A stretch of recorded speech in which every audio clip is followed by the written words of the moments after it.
Bismillahirrahmanirrahim. Assalamualaikum warahmatullahi wabarakatuh. Waalaikumsalam warahmatullahi wabarakatuh. Alhamdulillah. Alhamdulillahil mu'izzi aziza wa kullu azizin ya'tazun. Ya aziz faman i'taza bi'izzatihi fahuwa dalilun ala allaha qawiyyun aziz. Wassalatu wassalamu ala sayyidina Muhammadin al-'izzah wa ala alihi wa ashabihi alladhi na'tazu bi izzatillah amma ba'd. Allahumma la sahla illa ma ja'altahu sahla wa anta taj'alul hazna idza syi'ta sahla. Allahumma inna nas'aluka hubbaka wa hubba man ahabbaka wa hubba 'amalin yuqarribuna ila hubbi bi rahmatika ya arhamar rahimin. Amin amin rabbal alamin. Faqala Allah ta'ala kitabul karim, a'udzu billahi minasyaitonir rajim. Bismillahirrahmanirrahim. Ya ayuhan nas taqu rabbakumul ladzi khalaqakum min nafsin wahidah wa khalaqa minha zawjaha wa basa minhuma rijalan katsiran wa nisaa'a wa taqullaha alladzi tasaaluna bihi wal arham innallaha kana 'alaykum raqiba. Fa'inna asdaqal hadits kitabullah wa khairul hadi Muhammad sallallahu alaihi wasallam wa syarrul umuri muhdatsatuha wa kullu muhdatsatin bid'ah wa kullu bid'atin dhalalah wa kullu dhalalatin finnar. Sadaqallahul azim wa sadaqa rasulul karim. Alhamdulillahirabbil alamin. Mudah-mudahan majelis kita, liqa kita, pertemuan kita pada pagi hari ini selalu disertai dengan rahmat dan berkah dari Allah Subhanahu wa taala. Kami bermohon kepada Allah agar kita semua yang hadir, termasuk keluarga kita yang mungkin di rumah, selalu diberikan perlindungan oleh Allah, selalu diberikan kesehatan, selalu diberikan jalan-jalan petunjuk dan hidayah, agar kita semua dapat menjalankan kehidupan di dunia ini dengan sebaik-baiknya seorang hamba. Karena ada orang-orang yang diberikan kesehatan oleh Allah, tapi kesehatannya dipergunakan untuk bermaksiat. Dan kita ini sudah ada di pusaran akhir zaman, sudah bukan di pintu masuk lagi, tapi kita sudah di tengah-tengah pusarannya. Kenapa ada di tengah-tengahnya? Ya, karena Allah di dalam Al-Quran sudah membuat statement di dalam surat Al-Anbiya ayat pertama. Allah berfirman, a'udzubillahi minasyaitonirrajim, bismillahirrahmanirrahim. Iqtaraba lin-nasi hisabuhum wa hum fi ghaflatin mu'ridun. Sudah makin dekat manusia itu dengan hari pembalasan, hari akhir, hari kiamat. Tapi manusia saat itu ciri khasnya dua, yang hidup di zaman yang sudah dekat sekali dengan kiamat. Apa ciri khasnya? Yang pertama ghaflah wa mu'ridun, yang kedua ghaflah dan mu'ridun. Ma makna ghaflah? Apa ghaflah artinya? Ghaflah itu lalai. Mu'ridun, kalau saya terjemahkan bebas, mu'ridun itu jauh ibadahnya dari Allah. Jauh ibadahnya itu tidak seperti yang diinginkan oleh Allah Subhanahu wa taala. Paling tidak seperti para salafus saleh. Ini dia. Karena apa? Banyak orang yang ibadah bahkan merasa jadi ahli ibadah, padahal dia baru jadi tukang ibadah. Tukang sholat sama ahli sholat ini beda. Kenapa? Kalau kita lihat ada teman sholatnya rajin, masjidnya rajin, duha dikerjain, semua dikerjain, tapi habis sholat gibahnya juga rajin. Ini tandanya apa? Tandanya dia baru hobinya sholat, tapi sholatnya ini tidak punya makna bagi dirinya. Sholatnya dia hafal, tapi dia nggak paham. Dan kita itu kebanyakan mencari tahu how-nya. Gimana sih caranya sholat? Baca apa aja sih? Gimana sih caranya haji? Coba, saya mau tanya. Yang udah haji di sini banyak? Haji semua. Udah semua? Haji semua. Masya Allah, luar biasa ya sampai 11 ya. Sebagian besar sudah haji. Masya Allah. Kalau gitu saya cek hajinya. Udah haji kan? Tadi saya udah lihat nih yang tujuh tangan. Tanggung jawab. Tanggung jawab. Haji dimulai di kapan dimulai hajinya? Time haji dimulai itu kapan? Di Mina. Di Mina. Oh, sorry. Ihram. Kalau jamaah haji Indonesia berarti udah dari kapan itu ihram? Yang saya pelan-pelan. Ini nggak untuk dites enggak, cuma ngecek doang. Beda ya, ngecek sama ngetes, ini beda. Kan kita mau haji nih. Kalau haji itu kan udah kan kloternya beda-beda. Berangkatnya ada yang duluan, ada yang belakangan. Ya, itu kan belum haji itu. Tapi mulai dibuka tank haji. Nah, itu dia. Wukuf di Arafah. Biasanya dimulai dengan apa? Didahului dengan apa? Sebelum wukuf nih, kita udah semua ke Arafah. Kan time-nya itu adalah diawali dengan gawat hajinya nih. Kayak mesti haji bareng saya lagi nih. Amin. Diawali dengan apa? Apa tadi? Saya dengar kayaknya ada yang jawab benar, kayaknya ya. Kayaknya saya mau susun aja. Dimulai dengan niat mau dari sekarang udah niat haji. Betul, di Arafah betul, wukuf betul. Wukuf itu diawali dengan apa tuh? Sholat dulu, Ustaz. Nah, apa? Sholat dulu, yes, betul. Habis sholat? Khutbah. Nah, itu dia benar. Nah, ini hajinya agak lumayan nih. Masih ngerti dikit nih. Khutbah Arafah, khutbah kan? Ada khutbah di sana. Ada khutbah. Yang paling ajib pada saat kita haji, khutbahnya itu bertepatan dengan hari Jumat. Itulah yang dinamakan dengan apa? Haji Akbar. Karena Nabi SAW itu hajinya haji Akbar. Dan Rasulullah nggak pernah haji sampai 2 kali, bahkan 5 kali, enggak, sekali. Rasulullah SAW. Karena apabila Rasulullah 2 kali, nanti dipikir haji itu harusnya 2 kali. Kalau 3 kali, 3 kali. Tapi tidak, Rasulullah sekali saja. Sekali saja. Dan Masya Allah, sekali saja pasti berkesan. Sampai-sampai orang-orang yang mengatakan bahwa aduh saya belum bisa haji, saya umroh di bulan tertentu sajalah, karena umroh di bulan itu pahalanya bagaikan haji bersama Rasulullah. Itu umroh di bulan apa itu? Masya Allah, Ramadan. Udah pernah? Belum. Mudah-mudahan nanti segera, insya Allah. Umrah Ramadan cobain 10 hari terakhir. Bagus-bagus 30 harinya di sana. Udah usia segini, ngapain mikirin dunia lagi? Kita ini ya beda-beda tipis lah usianya lah. Beda-beda tipis. Seseorang pada saat sudah menginjak usia 40 tahun, ini kata Rasulullah SAW, bukan kata saya. Pada saat dia sudah menginjak usia 40 tahun, maka cukuplah dunia dipikirkan 30% saja. 70%-nya akhirat. Masalahnya, keyakinan banyak orang adalah life began at 40. Nah, ini jadi masalah nih. Life began at 40. Karena betul, Rasulullah SAW pada saat menginjakkan usia 40 tahun, beliau kemudian berdoa khusus kepada Allah.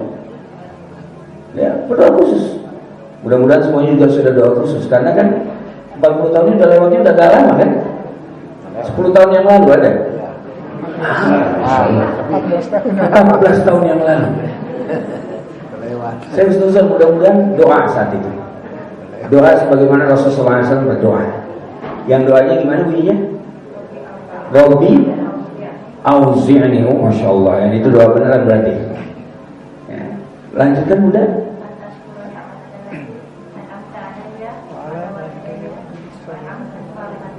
Tardal wasli.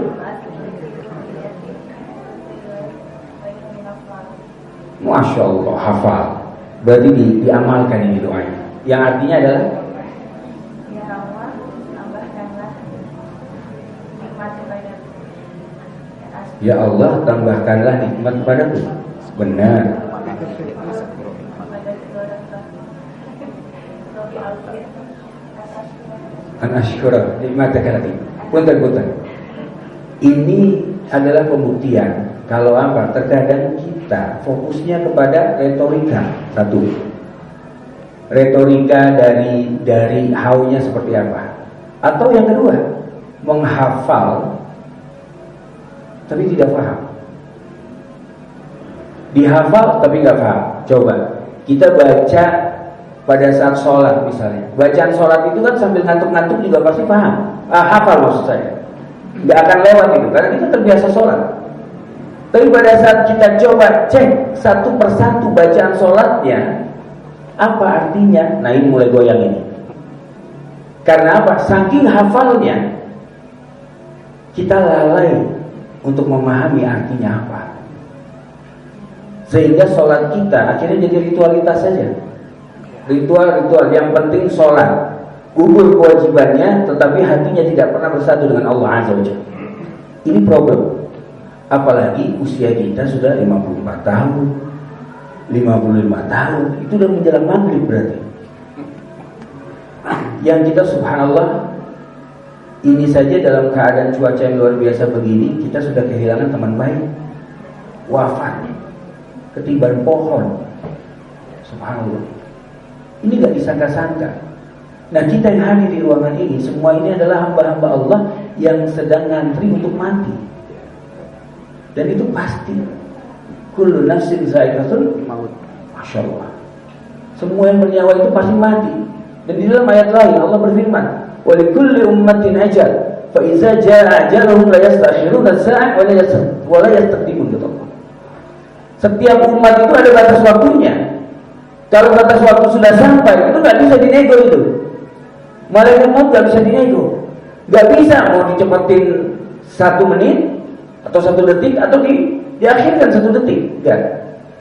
Dan malaikat maut saat mau mencabut nyawa seseorang itu tidak memegang catatan, ayahanda bunda. Ikhwah. Malaikat maut belum tahu siapa yang harus dicabut di hari itu. Oleh karena itu ada satu hadis.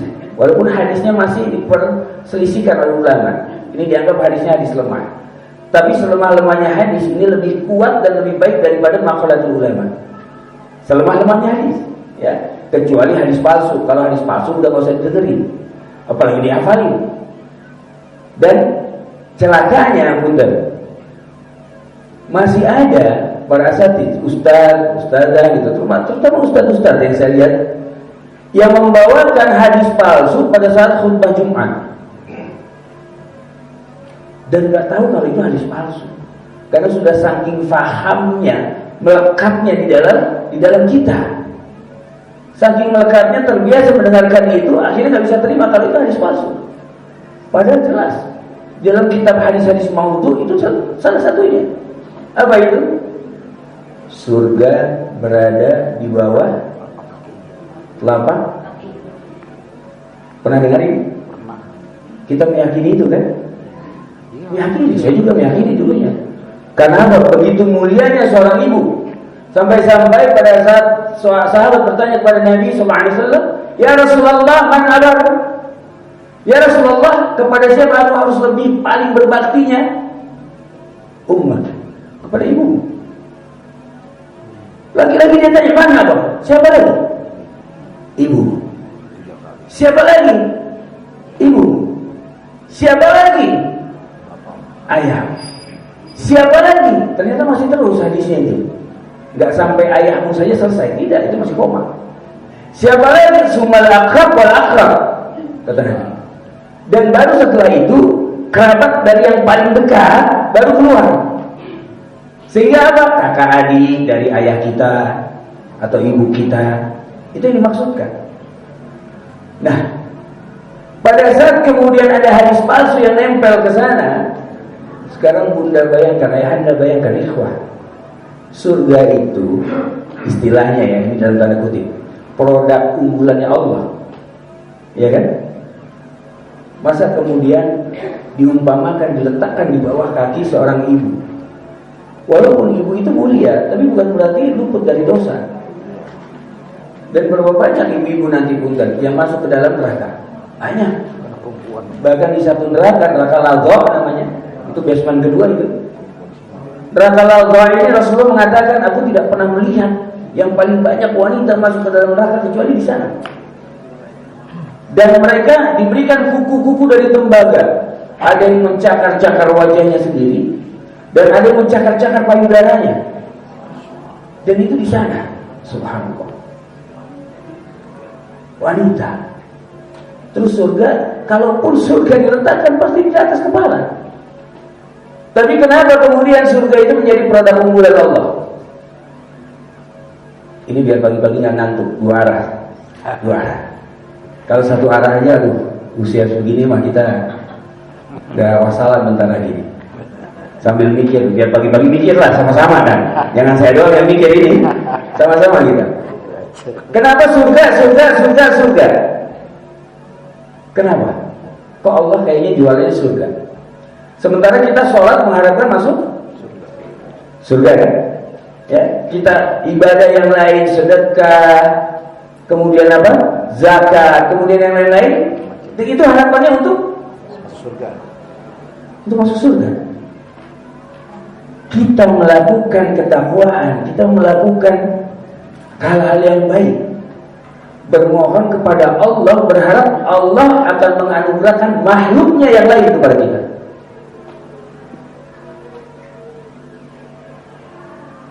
Kita berharap Allah memberikan makhluknya. Surga kan makhluk Allah, makhluk kan. Selain sang Khalik itu makhluk semuanya. Khalik dengan makhluk beda. Nah yang agak aneh, kita mati-matian usaha beribadah hanya untuk masuk ke dalam surga. Emang istimewanya surga apa? Coba punten, apa istimewanya surga? Jangan bilang bidadari 7, 8, 12 ya. Itu shallow banget itu pikirnya ke sana. Dan juga jangan insecure yang ibu-ibunya. Ustaz, emang benar tuh suami-suami nanti di sana dapat bidadari 7 orang? Benar bunda, yang kayak model begitu dapat bidadari? Oh subhanallah, insecure. Karena bidadari surga itu digambarkan luar biasa. Usia-usia yang matanya bagaikan mutiara-mutiara, dan dia tidak pernah mengalihkan matanya kecuali kepada siapa yang ditugaskan kepada dirinya. Nggak pernah belanja matanya kemana-mana, nggak pernah. Hanya kepada suaminya bunda aja begitu. Biar sekalian tambah cemburu, nggak apa-apa. Masa sih dia dapat begitu? Nah biasanya ibu nanya gini. Terus kita yang wanita nggak dapat bidadara? Enggak. Dan bidadari apa bikin bunda itu insecure? Ngapain insecure? Karena ratunya para bidadari nanti adalah al-maratus salihah, wanita-wanita yang salihah. Insecure kalau nggak salihah, itu insecure. Tapi saat dia menjelma menjadi wanita salihah, maka tidak akan pernah mata pasangan kita nanti menatap dayang-dayang. Yang dia tetap adalah ratunya. Ini dia. Nah, di sini problem bagi bapak-bapaknya. Hah? Dia lagi kan? Kita nggak bisa tuh nikmatin bidadarinya dulu misalnya. Ujung-ujungnya di sana. Lah, karena nanti di surga nanti semua hasad, marah, dengki, dendam dicabut oleh Allah. Udah nggak ada lagi. Nggak ada lagi. Nah, tapi kenapa surga? Itu rahasianya apa? Disinilah letak ketawaduan Allah. Allah mengajarkan kita tuh gak usah sombong dalam bertingkah laku, dalam berucap. Ya, karena apa? Allah yang paling pantas untuk sombong. Tapi Allah saja tawadu, rendah hati. Kenapa Allah katakan surga? Bukan karena surganya. Karena nanti kita semua insya Allah para penghuni surga semua ini. Masya Allah, amin. Gak cukup dengan amin saja tapi. Pada saat kita masuk ke dalam surga, nanti kita akan dengarkan sendiri. Itu secara berkala.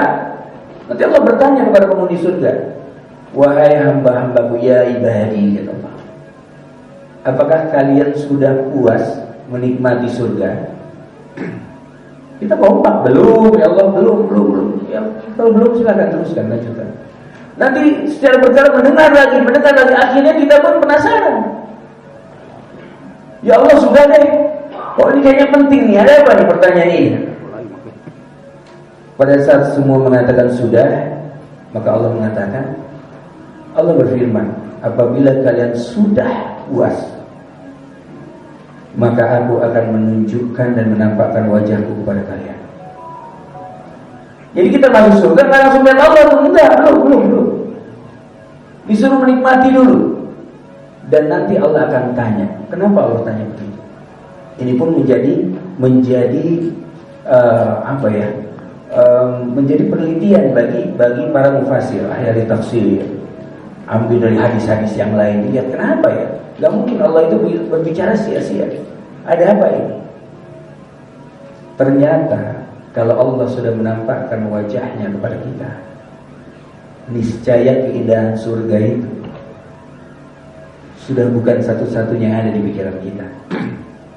Karena saat kita menatap wajah Allah nanti, surga itu rasanya udah gak berasa indah lagi. Karena setiap hamba yang ada di dalam surga menginginkan untuk selalu melihat wajah Allah. Kalau surga yang diciptakan begitu indah, bagaimana wajah yang menciptakannya? Masa sih, Ustaz? Emang gak bosan natap Allah terus? Loh, sekarang yang hobi drakor itu, apa gak bosan? Drakor kan itu aja pemerannya di rolling tuh. Ya, Vincenzo lah, Under Umbrella lah, terus ada apa itu? Ya, banyak. Saya gak pernah nonton sih. Gak pernah nonton. Benar. Wallahi gak pernah nonton. Gak pernah. Kalau Vincenzo itu kan yang mafia itu kan ya. Yang pulang dari Itali ke sana, yang gali-gali katanya apa, ada emas di apa itu? Di bawah kuil. Iya, ya gitu ya. Betul ya, Bunda ya? Iya, saya mancing aja itu. Kalau Under Umbrella itu yang di mana tuh? Yang ada di busurinya satu. Dia nggak suka nih sama yang mantunya yang ini nih. Dia pengennya yang sana yang jadi. Itu kan ya? Itu Indonesia itu. Bukan Korea. Ya nggak pernah nonton Bunda nih. Ya kan? Saya nggak pernah nonton. Tapi almarhumah ibu saya nonton. Jadi setiap saat saya ke rumah beliau, itu biasanya kalau nggak di luar waktu sholat dan ngajinya, pasti di depan TV. Saya nggak pernah melihat, tapi saya tatap wajahnya. Gimana mama, sehat. Cerita langsung. Ini nih, Vincenzo nih, ini begini, natap saya langsung. Karena apa? Itu sebagai bahan pembicaraan saya kepada beliau nantinya. Dan sekarang saya sudah kehilangan momentum itu lagi. Allah sudah lebih sayang kepada beliau, wafat dalam keadaan baik sekali, insyaallah. Nah, Allah itu luar biasa. Allah tidak mengatakan, kamu masuklah ke dalam surga agar bertemu dengan diriku, agar menatap wajahku. Enggak, surga aja, surga. Karena apa? Seorang hamba hanya bisa menatap wajah Allah, itu hanya di surga. Yang di neraka jangan mimpi. Enggak pantas matanya itu menatap wajah Allah Azza wa Jalla. Ini dia.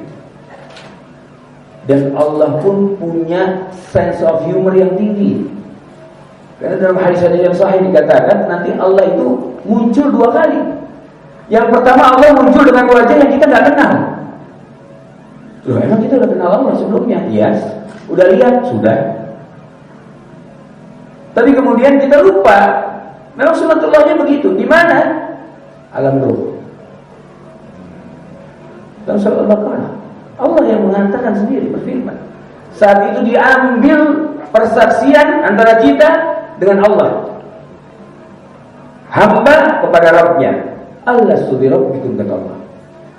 Apakah kalian bersaksi kalau aku ini adalah Tuhan kalian. Kemudian roh yang berada di dalam ruh saat itu mengatakan, bala syahidna, benar ya Allah, kami bersaksi. Bersaksi itu saat Allah ada di hadapan, disaksikan dengan panca indera yang ada saat itu. Karena ruh itu ada matanya enggak? Wallahu a'lam. Memang sekarang ini menempati jasad, ada mata, ada telinga dan lain-lain. Apakah ruh nanti bentuknya seperti itu? Yas'alunaka 'anil ruh, kata Allah. Apabila Muhammad ada yang bertanya tentang ruh kepada engkau, ya, katakan bahwa apa? Ilmu tentang roh itu adanya di sisi Allah. Dan engkau tidak diberikan ilmu itu kecuali sedikit saja, kata Allah. Maka jangan ngarang-ngarang kalau bicara tentang perkara roh. Musikum wa nasibillahi. Nah, kalau seandainya untuk masalah sholat saja kita belum bisa paham, terus bagaimana kita bisa berharap nanti berjumpa dengan Allah? Kita semua di sini merasa kenal dengan Allah, kenal. Padahal baru tahu, belum kenal. Banyak teman-teman yang hafal Asmaul Husna, tapi saat mempraktekkan berdoa dengan memanggil nama-nama Allah itu kadang-kadang suka keliru. Pengen minta rezeki yang dipanggil yang lain. Pengen minta ampunan yang dipanggil ya Rozak, ya Rozak, ya Rozak. Nah, nyambung. Dan ternyata banyak yang betul-betul belum kenal sama Allah. Karena kalau sudah kenal, nggak mungkin galau. Kalaupun galau sebentar, manusiawi. Tapi ada orang yang bisa sedih sampai tahunan. Ada orang yang bisa marah kepada orang lain sampai tahunan. Coba, masih ingat gak ada orang yang ngezolimin kita 5 tahun lalu mungkin? 10 tahun lalu? Bahkan mungkin waktu SMP dulu. Ingat kan? Orangnya ada di sini sih. Cuma antara aneh dia dan Allah aja. Kena bunyi biasanya tuh kalau begitu tuh. Dizolimi dia, ya, terzolimi. Dan itu pasti akan nempel. Padahal menurut penelitian dari ahli psikologi, yang namanya rasa marah itu akan bertahan di tubuh kita, di hati kita, itu paling lama 8 menit. 8 menit. Kalau lebih dari 8 menit berarti kita yang mempertahankannya. Memang kita yang bawa-bawa kemana-mana. Makanya ada yang sampai setahun, ada yang sampai 5 tahun, ada yang sampai 20 tahun bahkan. Subhanallah. Pada 8 menit. Dan lihat pada saat marah apa yang diajarkan Nabi? Kalau dalam keadaan berdiri marah kita duduk. Duduk masih marah? Berbaring. Masya Allah. Berbaring masih marah? Tidur. Berbaring masih marah? Ya tidur aja deh. Apa yang diajarkan? Ambil wudu. Wudu masih marah bukan? Sholat. Sholat masih marah? Gak lagi. Istighfar aja. Istighfar. Nongkrong. Marah itu, ingat ya, marah ini sumbernya dari setan. Marah sumbernya dari setan. Dan setan diciptakan oleh Allah min naris samum, dari api yang nyamber-nyamber. Maka hasad, iri, dengki, marah itu bisa ditularkan. Bisa. Kita misalnya waktu SMP ada bestie pakai sop pakai tok atau biasa. Kalau bestie biasa, bestie. Apa bedanya? Kalau yang udah bestie itu yang gibah nggak usah pakai ngomong.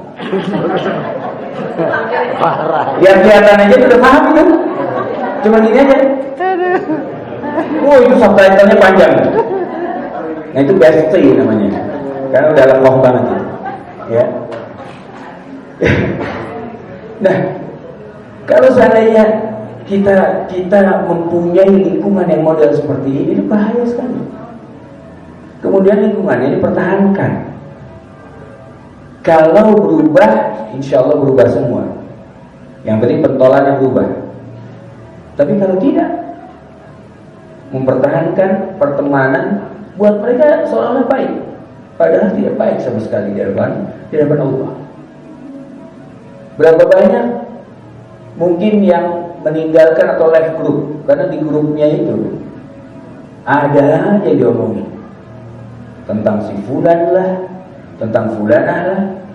Dan hakul yakin ini ada grup besar, Ada grup kecil lagi. nanti ada grup yang lebih ramping tuh.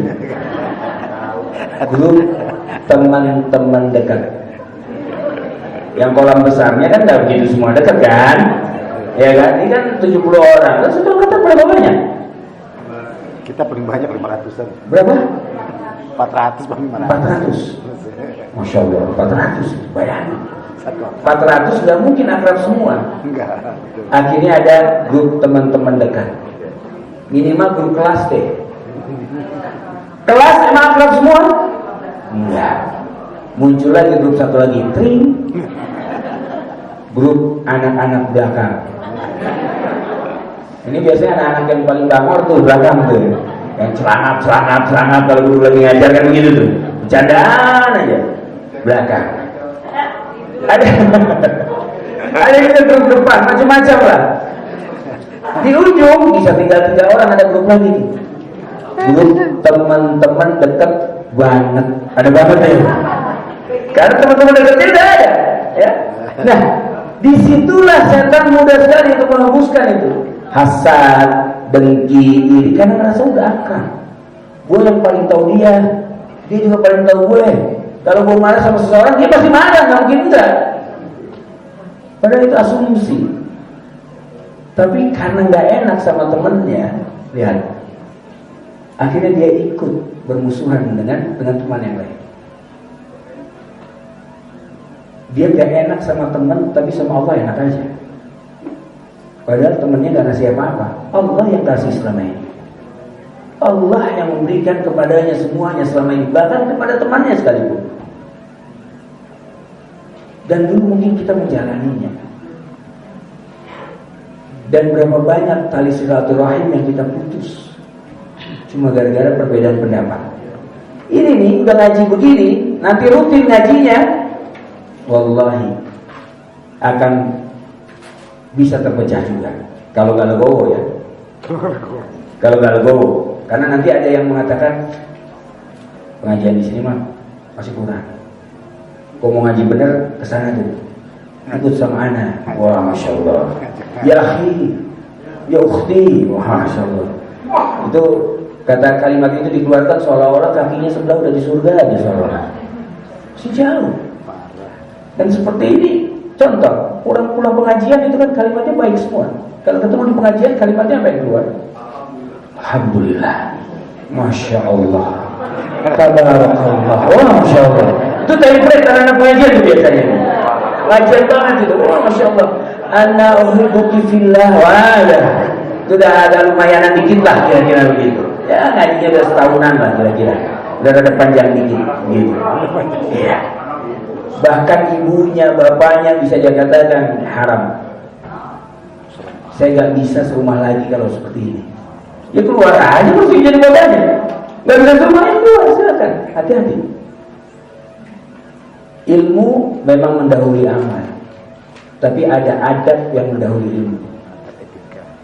Kalau kita belajar gak adab duluan, ini bahaya. Jangan mengatakan, aneh kan langsung ngikutin dari orang Arabnya langsung. Orang Arab, orang sini. Memang berbeda culture-nya. Kita bercandaan, ya, pak mukul pantat begitu punten. Itu gak apa-apa kan? Laki-laki sama laki-laki tapi ya, kalau perempuan jadi masalah. Pak gitu gak apa-apa. Tapi kalau kepala yang disentuh, marah gak kita? Wih, kepala nih. Orang Arab enggak. Itu dipala sampai ditoyor-toyor kayak gimana, kayak dikepak kayak gimana, kayak begitu mana dia. Tapi kalau dipukul bokongnya, waduh, itu bisa meledak langsung seketika. Ini perbedaan.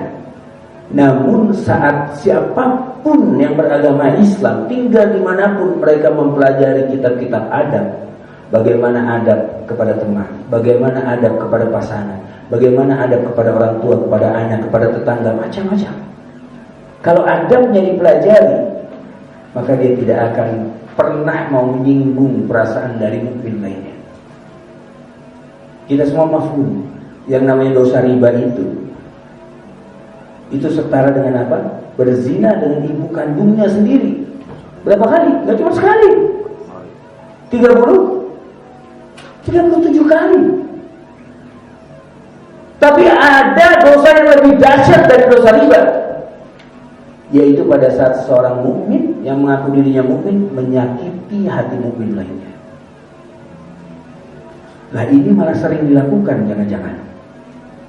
Aneh udah riba, udah enggak kayak dia no. Wah dia mau semua dimakan. Apakah ini lisan mukmin?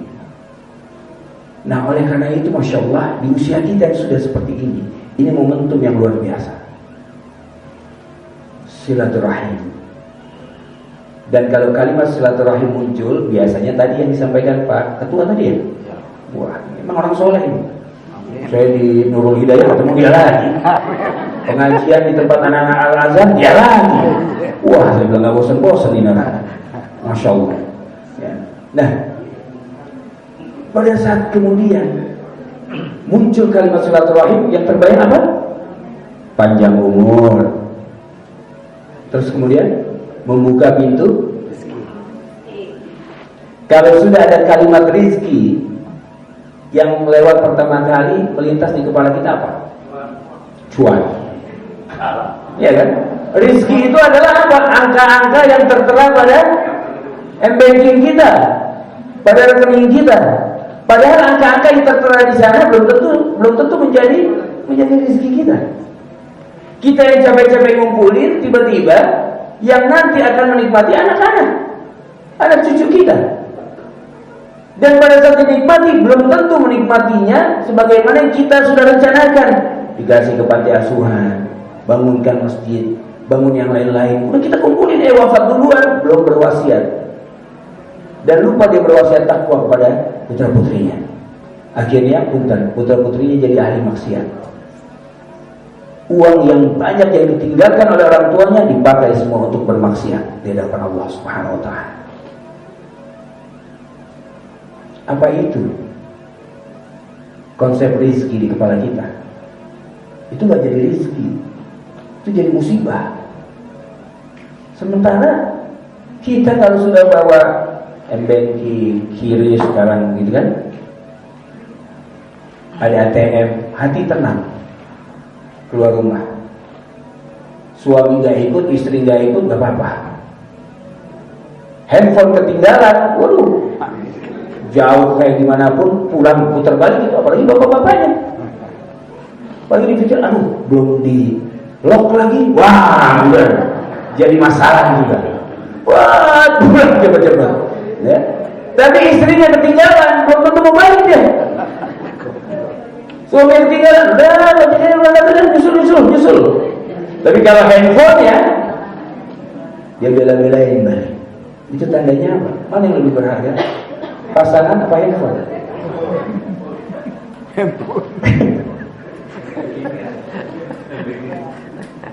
Jadi konsep rezeki itu apa sih sebetulnya? Kalau dikatakan tadi, betul gak silaturahim memperpanjang umur? Betul. Tapi lihat, emang umur bisa dipanjangin? Enggak, mundur. Bukannya Allah sudah menetapkan batas waktunya? Terus kita doa silaturahim banyak-banyak, itu jadi malaikat mautnya nggak mampir. Oh dia nggak silaturahim, enggak, tambah 2 hari. Silaturahim lagi tambah 2 hari. Ada top up gitu. Terus apa dong?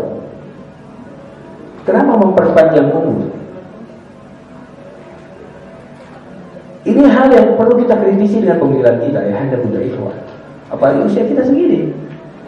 Jangan mau kita disamakan dengan anak-anak SD, SMP yang tidak mau mengkritisi ini, yang penting hafal.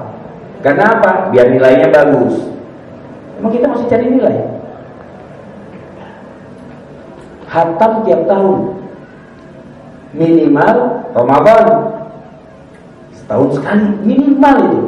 husnuzonnya pasti hatam, minimal. Tapi sudah 54 tahun, 55 tahun, kok kita belum paham-paham.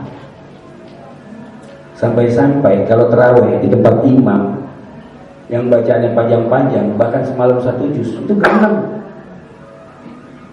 Allahu Akbar, Alif Lam Mim, kan udah gue bilang jangan di sini sholatnya. Mana kita di tengah-tengah lagi nggak bisa mundur, ya lo perkara aja lo. Al-Baqarah panjang. Besok pasti nggak balik lagi tuh. Al-Baqarah panjang. Padahal kalau Ramadan dia paham, dia kejar itu. Dan kita lihat, kalau memang kita kenal Allah, kalau kita memang tahu konsep rizki, konsep pahala, kenapa di bulan Ramadan kinerja orang itu pasti turun dan selalu minta dimaklumi. Ya, namanya juga lagi puasa, Pak. Maklum aja, maklum. Orang yang dimaklumi itu cuma dua sebetulnya, dua golongan. Satu kalau orangnya udah mati, yang kedua kalau orang gila. Itu maklum. Nah kalau kita mati belum tapi masih hidup minta dimaklumi, berarti bukan kata saya itu ya. Jangan untuk dimaklumi. Karena apa? Harusnya kalau memang kita betul-betul bertakwa kepada Allah, Ramadan 2 kali lipat effortnya. 9 to 5 enggak, saya mulai dari 5 to 5. Kantor belum buka dia udah nongkrong di sana. Kenapa? Ramadan. Niatnya adalah untuk ibadah. Kerja ibadah bukan? Iya, betul. Iya. Tapi pada saat bekerja, yang ada di pikiran adalah gaji naik. Imbalannya apa ini? Imbalannya apa? Sehingga nggak ada dari ibadahnya lagi. Karena sibuk dengan apa? Sibuk dikonversikan dengan sejumlah uang. Bukan itu ternyata konsep memperpanjang umur dan rezeki. Ini saya bahas secara cepat saja biar kita dapat semua konteksnya. Umur itu bahasa Indonesia yang diserap dari bahasa Arab. Banyak kalimat-kalimat yang serapan. Kita ini bingung mau kalimat apa. Contoh, kurma.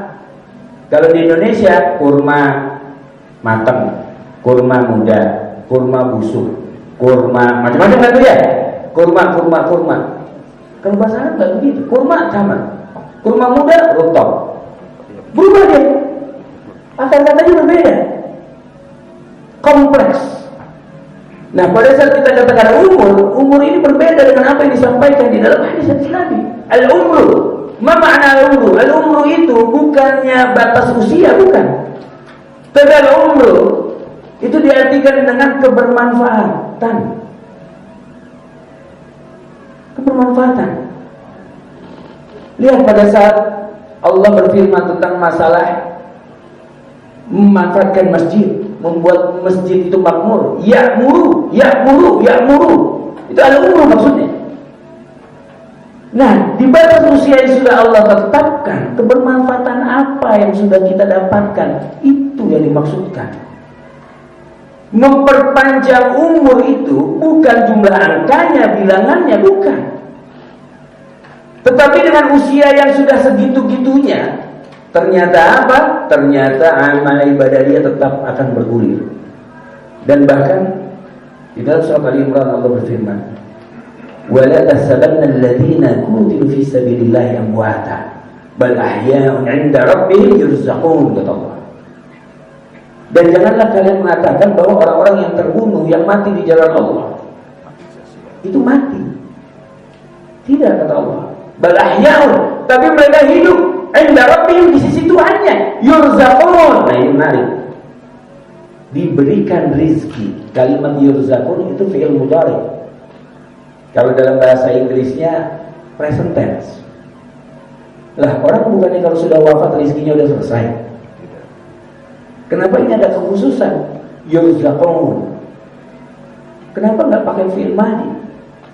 Past tense. Tidak. Karena bagi orang-orang yang mati syahid, mereka punya alam sendiri namanya alam para syuhada. Syuhada. Dan bagaimana alam syuhada itu? Wallahu a'lam bishawab. Tidak digambarkan dengan detail apa di dalamnya seperti apa.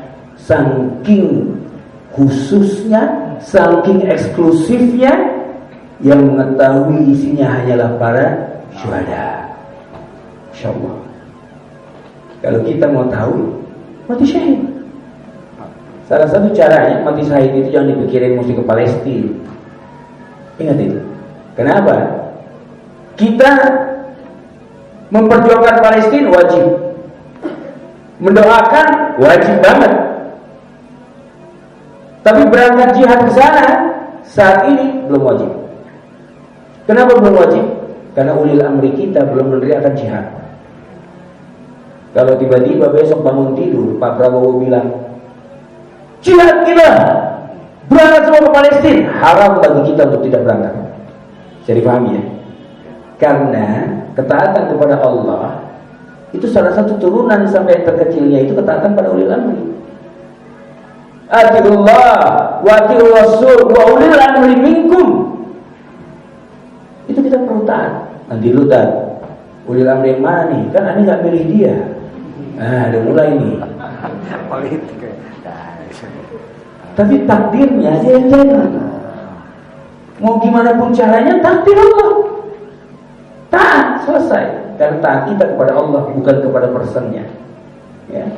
Ini jangan sampai nanti jadi permasalahan 5 tahunan terus. Akhirnya grup yang udah guyup ngaji begini kepecah lagi. 01, 02. Wah, kuno banget. Itu suami istri ada yang cerai gara-gara begitu. Subhanallah. Pas tiba-tiba di kereta gabung lagi gitu. 01, 02. Bingung ya suami istrinya. Lah kita mau gabung lagi gimana? Gengsi. Akhirnya menyalah-nyalahkan keadaan, blaming. Padahal urusan dunia jangan dibikin pusing. Kebermanfaatan apa yang sudah kita lakukan di dunia? Coba, usia kita. Usia seperti ini sudah apa yang kita berikan untuk agama kita?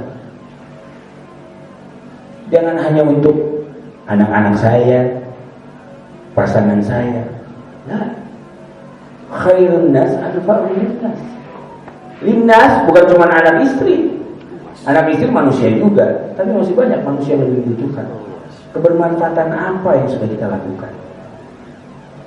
Sekarang perbandingan laki-laki dan wanita itu 1:12. Sementara setiap wanita itu punya hak untuk dinikahi dan menikah. Seluruh laki-laki di dunia, seandainya ya, Bunda ya, jangan protes dulu ini. Seandainya semuanya poligami semua, itu nggak nolong. Masih ada 8 dikalikan jumlah wanita yang tidak kebagian. Tapi sekarang kebanyakan apa? Enggak, dia adalah milikku satu-satunya. Padahal di rumah nggak diurusin. Umumnya kita sepedahan aja ya. Alhamdulillah, sepedahan suami istri. Alhamdulillah. Tapi berapa banyak yang suaminya sendiri, istrinya sendiri. Sepedahan sama-sama, tapi klubnya beda. Jangan ikut-ikut yang cowok-cowok lah. Ini kan cowok-cowok semua. Itu pasti mau ngapa-ngapain itu. Kalau enggak, pasti diterima. Apalagi pasangan. Muafaqah, kompak antara suami dan istri. Al-umru. Dan rizki itu bukan hanya nilai rupiah yang ada di tabungan kita, bukan. Anak yang diberikan Allah rizki. Pasangan yang diberikan Allah rizki. Kesehatan.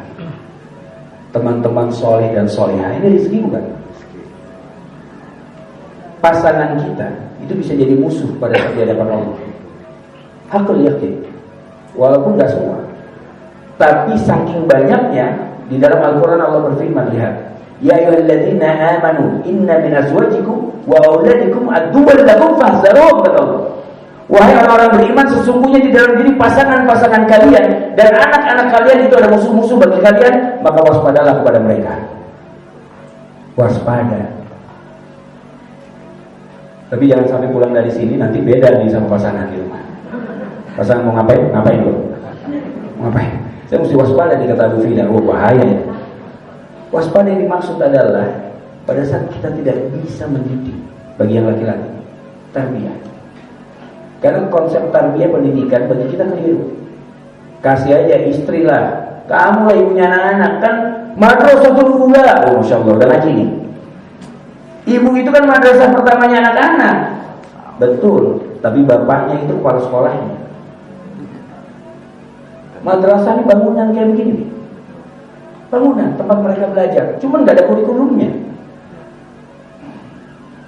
Dan semua tugas-tugas yang selama ini dilakukan oleh para istri itu sebetulnya kewajiban laki-laki. Semua, nyuci, masak loh ya. Bukan hanya nyiapin beras, beliin barang-barang yang lain, tidak. Masak, matang, matang. Itu tugas laki-laki semua. Tapi kemana bebannya sekarang? Kenapa? Karena permasalahan wanita cuma satu. Wanita itu harus taat, istri harus taat sama suami. Makanya kalau suami nyuruh nyuci, masak. Ya kodratnya. Oke, kalau nggak ditukar, biarkan laki-laki semua yang menanggung itu semua. Tetapi nanti di akhirat saat dihisab, budak-budak yang nanggung suaminya. Mau nggak? Karena bapak-bapak ini sekarang bisa ketawa-tawa. Nanti di hadapan Allah akan ditanya, itu bunda yang jilbab merah misalnya ya, itu merah itu kan hanya satu apa berapa? Ada merah banget, ada merah bata, ada degradasinya, ada hijau. Hijau cuma satu? Enggak. Hijau toska, hijau lumut, hijau apa macam-macam itu. Dan itu bisa hafal warnanya. Itu bunda tidak diminta pertanggungjawaban. Pada saat seorang istri nanti dihisab oleh Allah akan tanya dulu, ini ada suaminya kan? Ada ya Allah, hadirkan suaminya di sini. Ini istrinya jalan. Loh, gak dihisab suami. Tapi sebelum jalan, Allah akan tanya satu pertanyaan dulu. Ini bagi bunda-bunda yang lagi bermasalah mungkin sama suaminya, lagi kesel-kesel. Ini ingat di kalimat ini, dan ini hadis sahih. Nanti para wanita pada saat dihisab oleh Allah akan dihadirkan dulu suaminya yang punya suami. Dan Allah bertanya kepada suaminya, apakah engkau ridho kepada dirinya? Itu suami yang ditekan selama di dunia. Ya? Sekarang sama nih, wanita punten. Remaja-remaja sekarang wanita yang bilang, Ustaz ta'aruf dong, tolong cariin ta'aruf. Itu udah capek sekarang nyari ta'aruf begitu. Dikasih yang begini, nggak ada yang lain Ustaz. Kenapa? Nggak masuk mukanya. Ya nggak usah bilang yang penting untuk cari imam Ustaz, yang bisa jadi imam saya. Kira udah nikah nggak mau jadi makmum dia. Maunya jadi imam, apa-apa harus saya putuskan. Nanti suami yang tertekan model begitu di hadapan Allah, wah, ini waktu yang saya tunggu-tunggu. Padahal bunda udah lagi mati-matian pengajian nih sekarang nih. Di sini kan, masya Allah, tabarakallah, ketemu teman-teman, pas di rumah ngaji sehari bisa 3 kali. Ketemu suami di rumah, Assalamualaikum, Ustaz. Suami bilang, dari mana bu? Pengajian ayah. 3 tempat, masya Allah. Pagi di mana? Di Bogor. Siang Tanjung Priuk, masya Allah. Sore Kerawang. Rumah di mana? Rumah di sini di Bayoran. Ngajinya jauh. Masya Allah, kata ayahnya, kata suaminya, wanita solihah. Kalau gitu tolong buatin teh dong. Suami itu kalau lihat wajah istri, nggak tahu kenapa, rasanya pengen nyuruh aja. Ya kan deh, kita sendiri nggak tahu kenapa itu, otomatis itu kayaknya sama. Saya lihat istri juga begitu. Wah, kayaknya lagi santai nih dia nih. Lagi santai bu, santai. Udah nggak enak perasaannya pasti. Kalau nggak minta dimasakin Indomie lah, apa yang ringan-ringan lah yang receh. Udah gitu suaminya ustad lagi, pakai dalil. Itu ya, udah begitu tuh ya. Nah, apalagi yang udah 3 kali pengajian seharian sampai rumah, bikinin teh dong. Apa? Emang nggak dengar tadi 3 tempat ini? Emang nggak bisa bikin teh dengan ngaduk kita ini susah banget. Mulai merepet tuh. Kamu memang kebiasaan kayak gini. Ingat gak tuh dulu tahun 97? Astagfirullah. Jauh banget diambilnya. Karena apa? Karena dia nggak paham. Kodrat yang sudah ditetapkan oleh Allah itu masing-masing sudah sesuai dengan tanggung jawabnya masing-masing. Nah, mempunyai teman-teman yang soleh dan solehah dalam ajang silaturahim seperti ini, itu rezeki yang paling luar biasa. Kalau kita lihat ada teman kita yang hijrah, yang dulunya mungkin sendalnya aja nggak pernah kelihatan di masjid. Kan sendal kita bisa dipinjam teman, bisa itu. Kelihatan, ada dia nih, pas datang orang nggak ada, dipinjam ternyata sama temannya. Gimana orangnya? Tapi ternyata sekarang waktu ketemu silaturahim begini, masya Allah, jenggotnya paling panjang dia. Ini kan stereotype.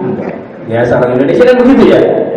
Kalau dia nggak ada jenggotnya, dia jidatnya hitam nggak juga, dia celananya lah isbal lah.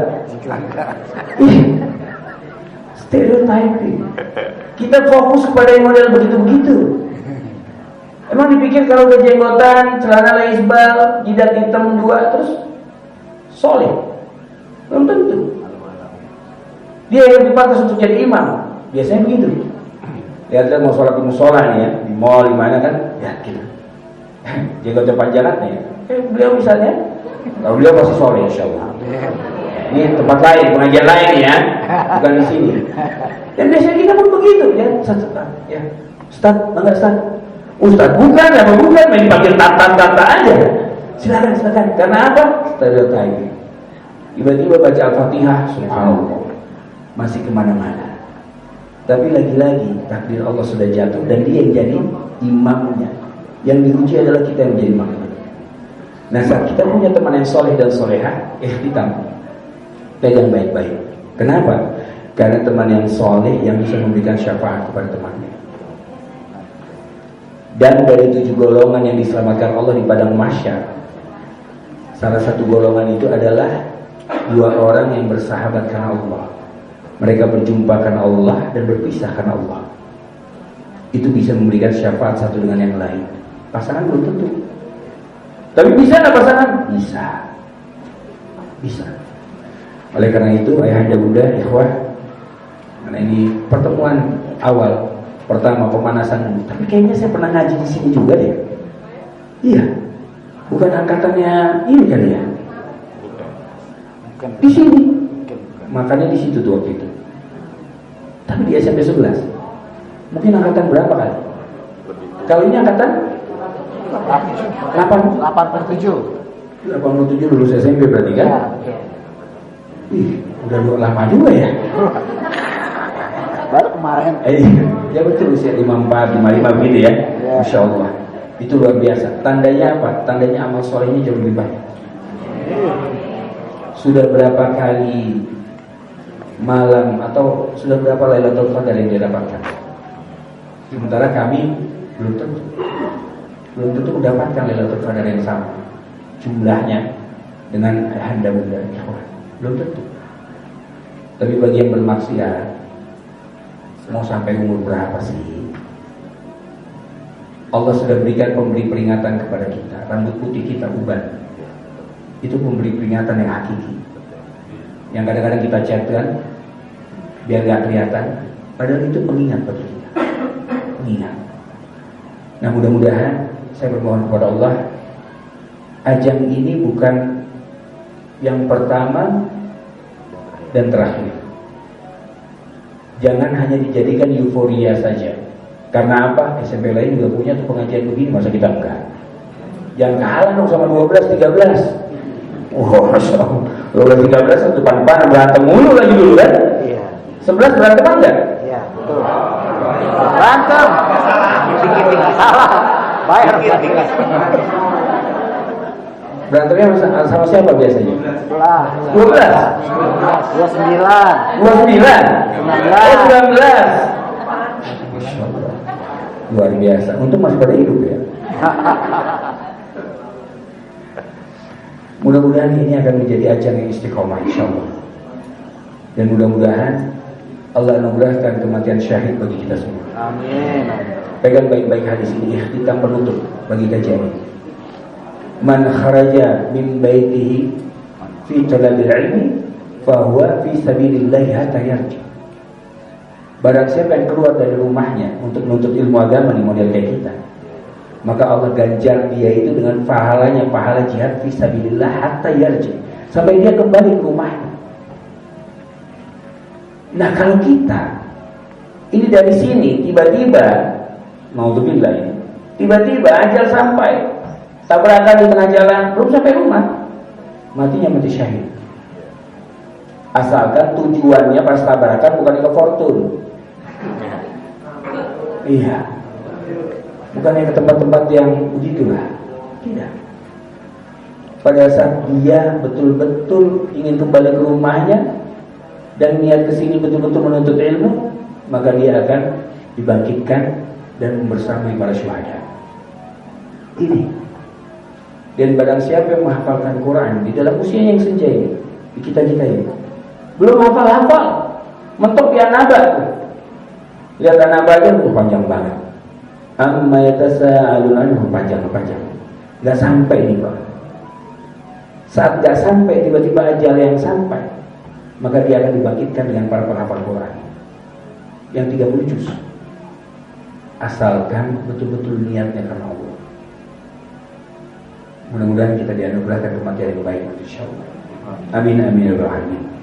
Ini saja mungkin yang bisa kami sampaikan di kajian pertama ini. Mudah-mudahan pemanasan muqaddimah ini membuat semangat untuk menuntut ilmunya bertambah, dan mudah-mudahan akan mempererat persaudaraan, tali silaturahim, dan mudah-mudahan kita bisa saling memberikan syafaat nanti di hadapan Allah Subhanahu wa taala.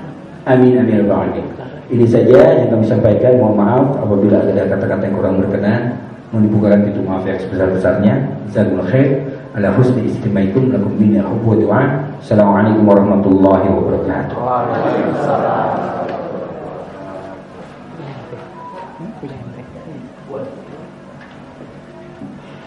Ya baik, alhamdulillah kita sudah mendengarkan bersama-sama tadi kajian dari Ustadz Abu Fida. Mungkin bagi teman-teman yang ingin bertanya dipersilahkan karena masih ada waktu untuk tanya jawab. Ada yang ingin bertanya atau sudah jelas? Ada? Baik. Mau pakai mic atau? Piki. Oke, silakan. Silakan Piki. Waalaikumsalam.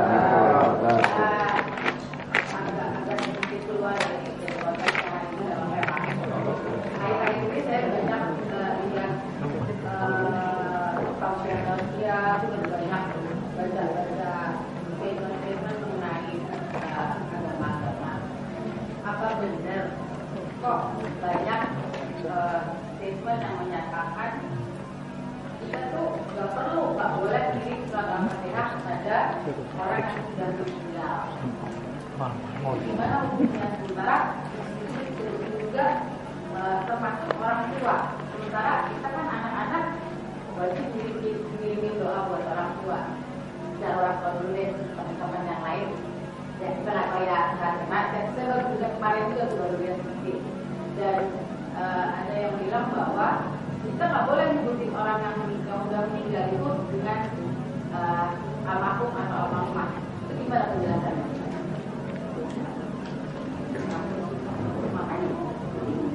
Baik. Itu saja pertanyaannya. Oke, baik. Insyaallah. Habis itu bercabang berarti. Bismillahirrahmanirrahim.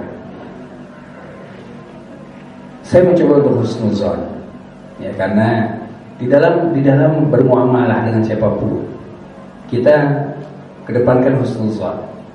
Karena kalau atau su'udzon biasanya, maka masuk di dalam ayat Allah, inna ba'da dzanni ismun katawwa. Kan Allah memperingatkan kita, ya ayyuhallazina amanu ijtanibu katsiran minadh-dhann, inna ba'da dzanni ismun wa la tajassasu wa la yaghtab ba'dukum ba'da ayyuhibbu ahadukum ayyakula lahma akhihi maitan fakarihtumuh, dan seterusnya. Zon itu prasangka. Saat kita mendengarkan ada yang menyampaikan dengan ilmu, ya. Jangan kirim Al-Fatihah kepada orang sudah wafat, nggak sampai. Ada yang dakwahnya model begitu, ada. Salah nggak beliau? Nggak juga. Pada saat pemahamannya tekstual, nggak salah. Karena teksnya begitu.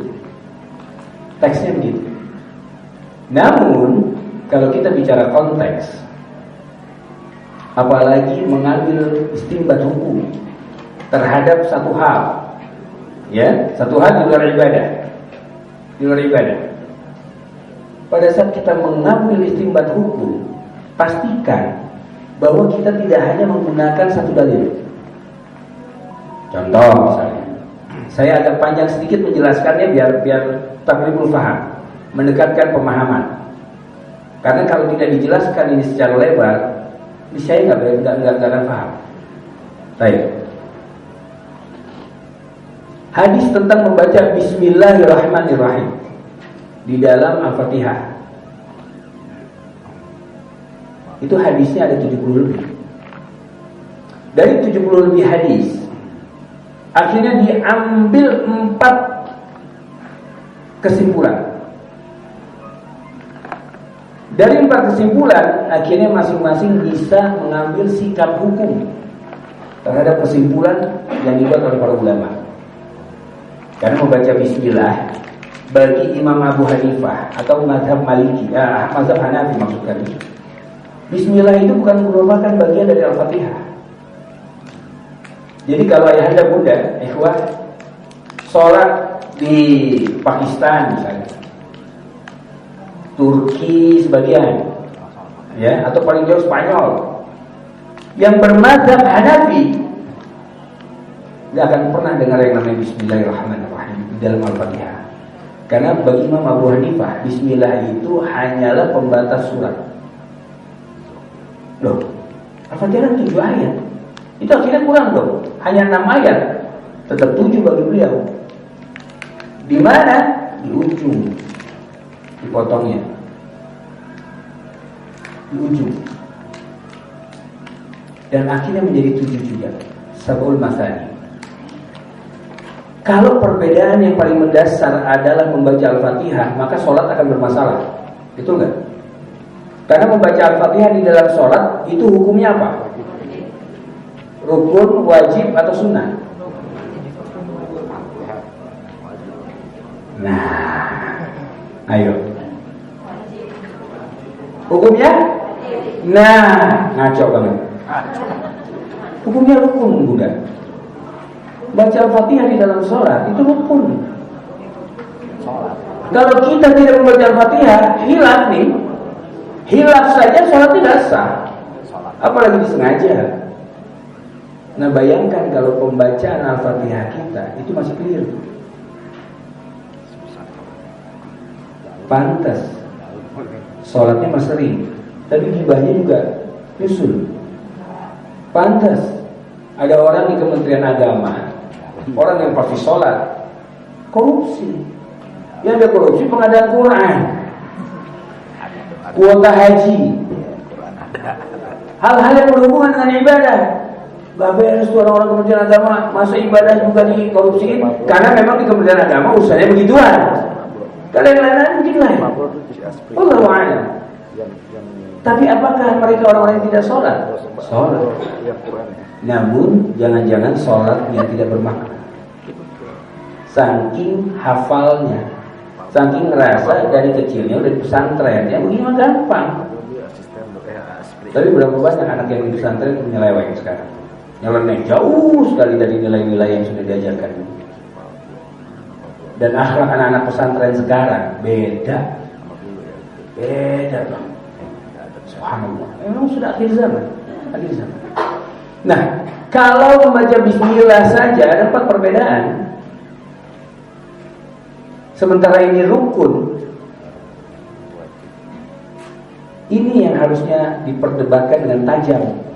Bukannya telunjuk goyang-goyang apa enggak. Bukannya kunut enggak kunut. Bukannya meletakkan tangannya di mana? Di sini, di sini, di sini, di mana? Itu mah perkara-perkara sepele. Tuh, kalau mau ilmiah, Bismillah di dalam Al-Fatihah. Imam Abu Hanifah tidak baca. Imam Malik baca sekali, selebihnya sir. Imam Syafi'i jahar semua. Imam Ahmad sir. Dan penyebaran dari mazhab ini itu ada peta penyebarannya. Imam Syafi'i penyebaran mazhabnya Palestina sebagian, Yaman sebagian, Indonesia nih, Asia Tenggara. Makanya kita mazhabnya Syafi'i, dan Mesir juga sebagian Syafi'i. Mazhabnya Syafi'i, jangan bilang Syafi'i. Kadang-kadang mazhabnya Syafi'i, Ustaz Syafi'i maksud itu tuh Saudi. Syafi'i. Dan kita perlu agak cerdas sedikit sekarang. Jangan mengatakan yang gak kunut, oh berarti Muhammadiyah, oh Salafi. Yang kunut pasti NU. Dan ini kejadian waktu umroh, waktu haji ke masalah. Sholat asbu, pas bapak-bapaknya lagi nebar sejadah begitu, imamnya langsung baca Alhamdulillah Rabbil Alamin. Ditungguin sama dia nih. Alhamdulillah langsung. Gak sholat dulu. Ditungguin rakaat berikutnya. Alhamdulillah Rabbil Alamin. Oh Muhammadiyah lagi imamnya. Lagi Saudi masa terus kemudian imamnya Muhammadiyah. Ini tapi itulah kejadian di lapangan seperti itu memang. Nah kalau seperti ini tajam nanti itu perkara Al-Fatihah sampai atau tidak sampai. Kalau hanya sebatas Al-Fatihah sampai atau tidak sampai, pasti tajam perbedaannya. Karena ada tekstual, ada kontekstual. Tapi kalau ini dikemas dengan satu dalil, semua pasti sepakat. Dalilnya mana? Ini kan dalil tawassul. Betul? Al-Fatihah, ngirim Al-Fatihah itu tawassul bukan? Yang nanya mana tadi yang nanya? Tawassul bukan? Iya, saya ulang lagi ya. Membaca Al-Fatihah dikirimkan untuk yang sudah wafat. Ini bagian dari tawasul atau bukan? Tawasul ya. Paham ya makna tawasul ya? Paham Ustaz. Tapi kalau untuk dideskripsikan memang susah. Tapi paham. Baik. Baik. Tawasul ini ada nggak di dalam Islam? Ada. Di mana dalil yang kokoh tentang tawasul? Insyaallah semuanya pernah dengar. Ada 3 orang pemuda. Yes. Terkurung di gua. Masing-masing bertawasul kan? Dengan apa? Amal ibadah mereka. Amal ibadah yang ikhlas, ingat tuh. Karena bisa jadi kita amal ibadah belum tentu ikhlas. Karena 3-tiganya ini dia pikirkan dan kemudian ingat tentang sesuatu yang ikhlas, dimohonkan kepada Allah, terbuka. Sekarang kita kembalikan kepada Al-Fatihah. Baca Al-Fatihah dapat pahala nggak? Apalagi Al-Fatihah doang, ikhlas nggak bacanya? Insya Allah. Sekarang kalau dibilang nih, ya kita Al-Fatihah langsung tuh kan? Auzubillahi minasyaitonir rajim. Ikhlas. 7 ayat yang diulang-ulang nggak pernah bosan, itu Al-Fatihah. Tapi 3 kul atau 4 kul lah. Panjangan dikit kul ya ayyuhal kafirun, kan begitu tuh. Itu kalau diulang-ulang imamnya baca itu terus. Hatta suami sendiri misalnya protes nggak istrinya? Pak, nggak ada yang lain. 5 tahun setengah ini rumah tangga kita kul terus. Tapi Al-Fatihahnya pernah diprotes lah. Itu paling banyak diulang padahal. Nggak diprotes. Karena apa? Karena berbeda memang. Surat yang diturunkan oleh Allah sampai-sampai pintu langit yang tidak pernah terbuka saat itu. Malaikat yang tidak pernah turun ke dunia diturunkan oleh Allah dengan membawa surat itu, Al-Fatihah. Al-Fatihah. Apakah ini kemudian tidak mempunyai fadilah? Punya, tetapi mungkin punten. Dulu cara menyampaikannya berbeda. Tidak disampaikan secara komprehensif, secara detail. Contoh, tahlilan. Tahlilan syariat atau budaya? Budaya, sepakat ya? Boleh nggak? Boleh. Boleh nggak? Boleh. Budaya boleh nggak? Boleh. Karena dari 10 cara untuk mengambil hukum istinbat ada urf. Urf itu budaya, budaya yang baik. Tapi masalahnya saat budaya ini berbenturan dengan syariat, kita perlu legowo untuk meninggalkan budayanya. Syariat yang lebih utama.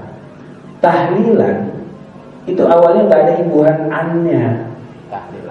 Tahlil untuk mendoakan orang yang sudah wafat. Masalahnya di zaman itu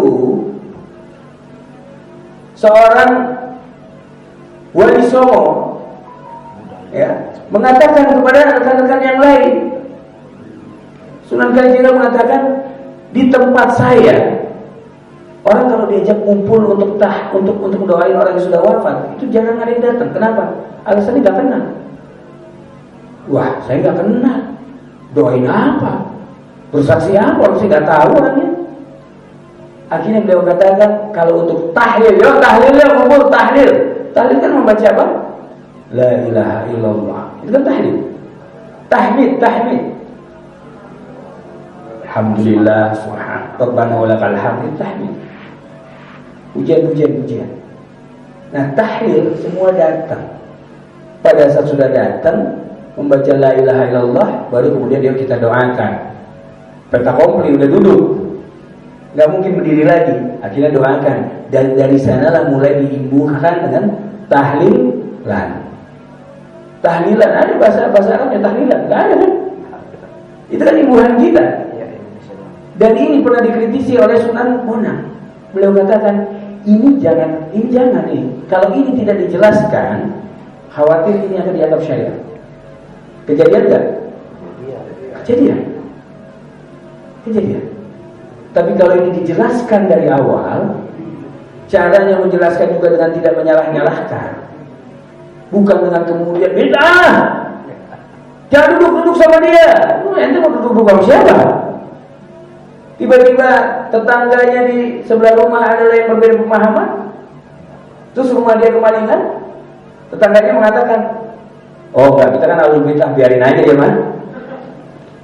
Apakah begitu? Nah, Islam itu perlu musafaful fikr, wawasan luas, sehingga nggak kerdil.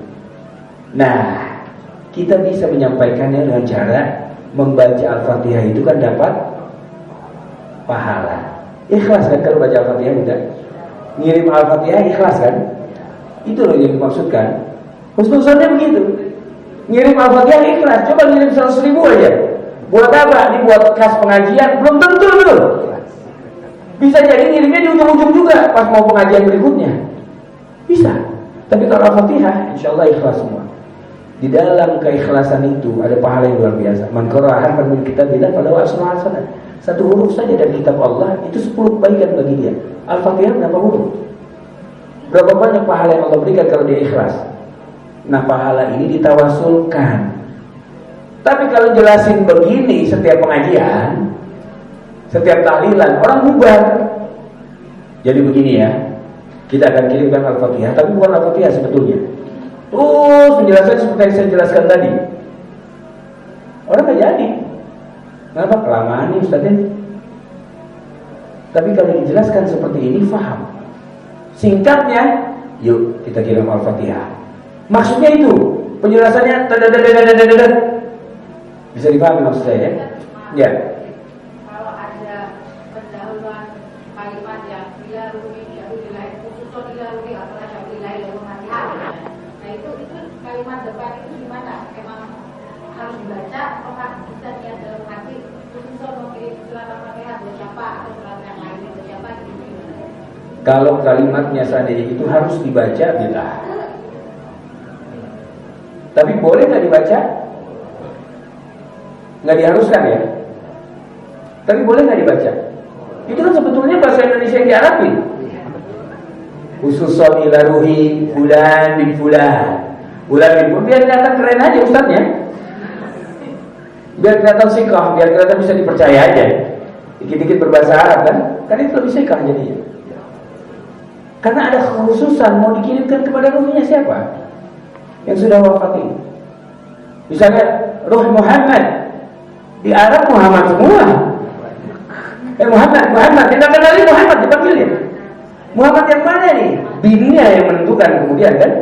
Bahkan binnya kadang-kadang sama. Muhammad ibn Abdullah. Rasulullah namanya itu, Imam Mahdi namanya itu. Muhammad ibn Abdullah yang mana nih? Ibn yang selanjutnya itu akan menentukan biasanya. Maka nasab itu 2-3 biasanya. 2-3 ke atas itu baru bisa menentukan. Oh, fulan yang dimaksud. Karena banyak yang sama. Jadi tidak wajib, gak harus. Ya harus. Contoh lagi punten. Zakat fitrah. Saat antum zakat fitrah, ijab kabul kan? Ijab kabul kan pernikahan. Ya, sama awal kabul. Ijab. Ya. Ada yang mewajibkan ijab, ada yang tidak. Yang mana yang benar? Kalau kalimatnya yang mana yang benar, berarti kita sudah menciptakan perpecahan. Sehingga kacamata yang kita pakai adalah benar dan salah. Kalau ini nggak benar, salah berarti. Black and white. Ini kan cara pikir anak-anak sebetulnya. Kalau kita kan enggak, banyak itu. Antara black ke white banyak, ada warna-warna yang lain. Jadi saya kembalikan lagi kepada pemahaman masing-masing. Saya mencoba berimbang dari semua sisi. Saya tidak katakan teman-teman yang kemudian tidak tahlilan itu salah, tidak juga. Saya tidak tahlilan. Ibu saya wafat kemarin tahlilan kan? Enggak. Pada saat di kuburan memakamkan beliau, ada yang azan nggak di tengah? Di dalam kubur beliau? Enggak. Namun sebelum itu kami lakukan, kami sampaikan dulu. Karena ini ada teman-teman, sahabat-sahabat ayah dan ibu saya yang hadir di sana. Qadarullahnya mereka paham. Oh, ini anaknya ustadz. Kenapa? Karena pengajian mereka saya ngisi. Qadarullah. Sehingga pada saat ibu saya wafat, saya katakan, anda, bunda, om, tante, dengan segala kerendahan hati saya minta maaf. Kami tidak akan mengadakan azan dan juga tahlilan. Tapi bagi yang mau ke rumah untuk mengenang beliau, mendoakan bersama-sama, monggo. Saya buka pintu rumah saya selebar-lebarnya dan saya ada di sana. Saya diundang tahlilan, datang nggak? Datang kalau diundangnya ceramah. Datang. Yang undang saudara kita kok. Yang lagi apa? Yang lagi kena musibah. Yang jadi masalah, udah kena musibah, dia berbeda pemahaman, diundang datang, diamplopin, nerima. Itu masalah. Nah, haram itu bagi kami ya, karena ajaran guru-guru kami, jangan terima dari orang yang lagi musibah. Masjid yang masih membangun, pesantren apalagi, karena kita dapat ilmunya dari sana. Ini adab. Kita kembali lagi ya. Al-Fatihah, husnuzon yang dikirimkan adalah pahala setelah membaca Al-Fatihah itu ditawasulkan. Dari sekian banyak yang datang membaca Al-Fatihah, masa sih satu orang aja nggak ada yang ikhlas? Kan begitu. Makin banyak kan pasti kemungkinannya chance-nya makin besar. Beda kalau yang datang sedikit, apalagi cuma 2 orang. Ya, 2 orang dia ikro 3, dia ikro 5 lagi. Ini gimana ini? Nah, itu kan berbeda. Ya, jadi tawasul clear. Cuma hanya tinggal permasalahan penyampaiannya. Ini kan tinggal seni saja menyampaikannya seperti apa. Almarhum, almarhumah, lagi-lagi sama tuh, sama kayak tadi, ilaruhi, sama tuh. Dan ini selalu dijadikan permasalahan. Nanti maulid gak maulid. Padahal nanti saat di depan kantor, di kantor mau masuk surga, kita lagi tengok-tengok ke kiri, yang maulid tuh. Yang maulid lihatnya, yang gak maulid tuh. Kedua-duanya masuk surga. Nah, kata Allah, kena kan? Buat apa sih kita fokus kepada perbedaan, sementara persamaannya lebih banyak? Perbedaan pemahaman biasa. Di zaman Nabi pun Rasulullah masih hidup, 4 sahabat utama berbeda pendapat. Masalah 3 huruf, ha, ya, nun, hin. Orang Arab kalau bersumpah itu sering sekali mengutarakan kalimat ini. Misalnya, saya tidak akan menggauli kamu, suami kepada istrinya. Istrinya nanya, sampai kapan? Ilahim, kumahake, gak tahu kapan. Sombeng, nah kira-kira begitu tuh. Gak tahu kapan, ilahim. Azalnya. Ini aja perbedaannya tajam. Tapi semua punya dalil. Selama punya dalil, terima. Dalilnya perlu yang sahih. Kalau itu adalah perkara ibadah. Tapi di luar ibadah, ingat tuh, tahlilan itu di luar ibadah apa merupakan bagian ibadah? Hada mahdha atau ghairu mahdha. Tahlilan itu adalah ibadah yang ritualitas atau anritualitas.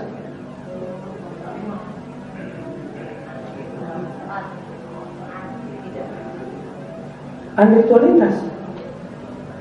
Karena tidak ada kewajiban untuk tahlilan, betul? Kalau ada kewajiban untuk tahlilan, bid'atun baru. Bid'ah ini wajib. Hamil 4 bulanan dong, wajib 4 bulanan, bid'ah. Tapi kalau mau ngadain, silakan.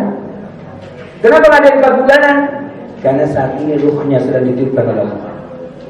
Sehingga ibu bisa merasakan, bayi bisa merasakan apa yang dirasakan oleh ibunya. Itu untuk mengingatkan. Nah, inilah kenapa kita sebagai mukmin perlu berwawasan luas, menerima perbedaan dengan dada yang lapang, dan jangan pernah menganggap bahwa pengajian kita yang paling benar dibandingkan lain-lain. Pasti ada kekurangannya. Tapi pada saat kita ngaji, pulang dari ngaji itu makin mendekatkan kita kepada Allah.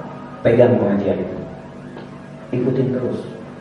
Karena nyari guru yang model begitu, nyari teman-teman dan pengajian yang seperti itu di masa-masa sekarang itu rare banget deh. Rare itu apa ya bahasa Indonesianya? Jarang, ya jarang. Kalau punya, pegang tanpa menghakimi orang lain, tanpa menghakimi pengajian yang lain. Mudah-mudahan perkara Al-Fatihah dikirim atau tidak, mudah-mudahan selesai benar. Oh, dikit lagi boleh. Nah, kalau kirim buat yang itu buat jasa dia 5 jasa ini itu gimana? Buat yang infak hidup boleh nggak? Yang mati boleh nggak? Boleh. Dapat pahala. Boleh. Karena kita kan mendoakan. Iya, ingat. Tapi bukan Al-Fatihahnya yang dikirim. Kita tawasulkan pahala baca Al-Fatihah itu untuk mendoakan orang yang masih hidup juga. Ya Allah, kabulkanlah semua permohonan dia. Ini nanti di sholat berjamaah. Kita kadang-kadang kan fokusnya sama yang kita minta. Padahal kalau kita mau cepat apa yang kita minta dikabulkan oleh Allah, sebelum kita doakan kita, nih doa sama Allah kanan kiri ini. Ya Allah, kabulkan hajatnya, permintaannya, bimbing dirinya ya Allah. Hamba ridha doa hamba nanti saja diterima asalkan dia diterima dulu kan dia sahabat hamba ya Allah. Malaikat mengatakan amin. Dan untuk dia juga ya Allah, hajat dia, keperluan dia, apa yang dia mintakan. Kira-kira doanya sampai mana dulu? Doa kita apa doa malaikat? Malaikat. Kita mendoakan teman, tapi malaikat mendoakan kita. Tapi kalau kita doain diri sendiri, jangan harap tuh malaikat doain kita. Dan bagi laki-laki, sebaik-baiknya soft nanti pada saat sholat, itu yang paling depan. Karena yang paling depan itu adalah satu baris yang didoakan oleh malaikat untuk diampuni dosa-dosanya saat dia sholat. Yang kedua, ya mohon maaf, terlambat. Wanita dari paling belakang muda. Jadi bukan paling depan. Isi yang paling belakang dulu, baru ke depan. Karena seburuk-buruknya soft bagi wanita itu yang paling depan, yang paling dekat dengan soft laki-laki. Seburuk-buruknya soft bagi laki-laki yang paling belakang, yang paling dekat dengan softnya. Ini pemahaman. Mau dipraktekkan silahkan, enggak pun ini sunnah, bukan wajib. Dulu Ustaz Masjidil Haram aja numpuk kadang-kadang begitu. Perempuannya di sini nih, yang berangkat kan bukan ulama itu. Yang berangkat ke sana kan sama kayak kita yang umrah haji, kan begitu ya. Sehingga kita perlu memahamkan diri kita. Mudah-mudahan bisa dipahami. Mohon maaf atau panjang sedikit. Jazakallahu khair. Wallahu a'lam bishawab.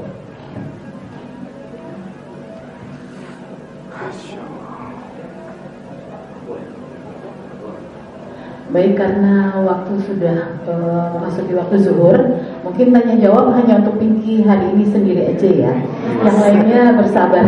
Mudah-mudahan di lain waktu kita masih bisa mengadakan kajian seperti ini. Mungkin juga dengan Ustaz Fida, Abu Fida masih bisa bergabung bersama kami. Sebelum kita zuhur bersama, kita akan berdoa bersama yang dipimpin oleh Ustaz Abu Fida. Kami persilakan. Baik, marilah sama-sama kita tundukkan hati dan kepala kita sejenak. Tanggalkan semua mazhab, semua pemahaman. Semata-mata kita berdoa bersama-sama ini adalah untuk mengharapkan ridha Allah. Munajat khusus kepada Allah Azza wa Jalla. Karena di saat silaturahim dalam majelis ilmu, malaikat-malaikat akan mengaminkan. Astaghfirullahaladzim. Astaghfirullahaladzim. Astaghfirullahaladzim. A'udzu billahi minasyaitonir rajim. Bismillahirrahmanirrahim. Alhamdulillahirabbil alamin, hamdan syakirin, hamdan na'imin, hamdan ya'fi ni'amahu wa yukafi mazidah. Ya Rabbana lakal hamdu wa lakal syukru kama yanbaghi li jalali wajhikal karim wa 'azimi sultanik. Allahumma shalli ala sayyidina Muhammad wa ala ali sayyidina Muhammad kama shallaita ala sayyidina Ibrahim wa ala ali sayyidina Ibrahim innaka Hamidum Majid. Ya Rahmanur Rahim, Ya Malikul Quddus, Ya Jabbar, Ya Mutakabbir, Ya Ghaffar, Ya Mujib as-Sa'ilin. Allahumma ighfir lil mu'minina wal mu'minat wal muslimina wal muslimat al-ahya'i minhum wal amwat innaka as-sami'ul qaribun mujibud da'wat wa ya qadil hajat. Ya muqallibal qulub thabbit qulubana 'ala dinik. Ya muqallibal qulub thabbit qulubana 'ala dinik. Ya muqallibal qulub ثبت قلوبنا على دينك. اللهم إنا نسألك علما نافعا ورزقا حلالا طيبا وعملا متقبلا.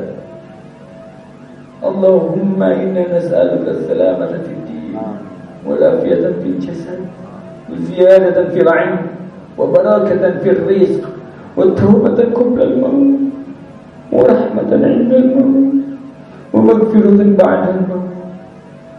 اللهم هون علينا في سكرات الموت نجاة من النار وأرض عند الحساب. اللهم إنا نسألك الهدى والتقى والعفاف والغنى. اللهم إنا نسألك الصحة والعافية وحسن الخلق. ربنا اغفر لنا ولوالدينا وارحمهم كما ربونا صغارا. ربنا اغفر لنا ولوالدينا وللمؤمنين يوم يقوم الحساب. ربنا هب لنا من أزواجنا وذريتنا قرة أعين واجعلنا للمتقين إماما. ربنا آتنا في الدنيا حسنة وفي الآخرة حسنة وقنا عذاب النار. ربنا تقبل منا إنك أنت السميع العليم وتب علينا إنك أنت التواب الرحيم. صلى الله على سيدنا محمد نبي الأمي وعلى آله وصحبه وسلم. سبحان ربك رب العزة عما يصفون، سلام على المرسلين والحمد لله رب العالمين.